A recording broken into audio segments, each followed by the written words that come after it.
marka hore magaalada waa nabadgelyo wax dhibaatay ma jiraan alxamdulillaah rabbil caalamiin dadkii arinta ka shaqeeyay iyo kuwii isku hawleena waanu maadnaqaynaa dhacdadii doorada ka dhacday magaalada haddaan in yar hor ugu maro dhacdadaas waxa weeye nin eedaysana ah oo booliisku qabanayay oo la baacsaday ayaa gurigiisii galay ciidanka booliisku way u tagay gurigii wayna uga tureen maadaama gurigii ka horgalay inay xaaska iyo caruurta ay rasaas uga galaan waxa meeshii yimi oo isla ilmidii markiiba ciidan iyo shacab u diyaarsanaa oo la sii hadlay meeshiiba way isku gadangad xireen ninkiina way la baxeen ciidankuna uu soo dhaqaaqay isla judhigu soo dhaqaaqayna waxa lagala hortay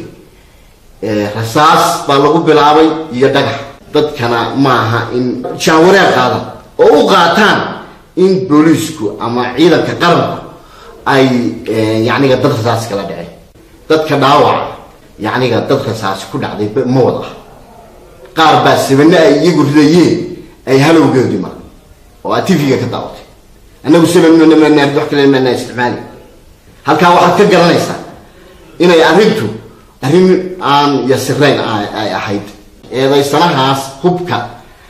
sitay la soo degay markii hore la daba joogay iminkana falkan dambe sameeyay waa lagu daba jiray lagana hari maayo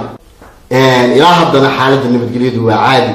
dadweynaha waxaan ugu baaqayaa inay nabadgelyadooda ilaashadaan dadka dhaawaca ilaa hadda 7 ruux baa dhaawacan waa leeyihiin ilaahayna waxaan uga baryaynaa inuu caafiyo askarigii isna ciidanka qaranka ahaa oo isna dhaawac soo gaaray rasaasta ahayd isagana insha Allah ilaahay waxaan ka baryaynaa inuu isna caafimaad siiyo dhaawacyada kale waa fudud yihiin annaga booliis ahaan 19 askari baa naga dhaawaca oo la daweynay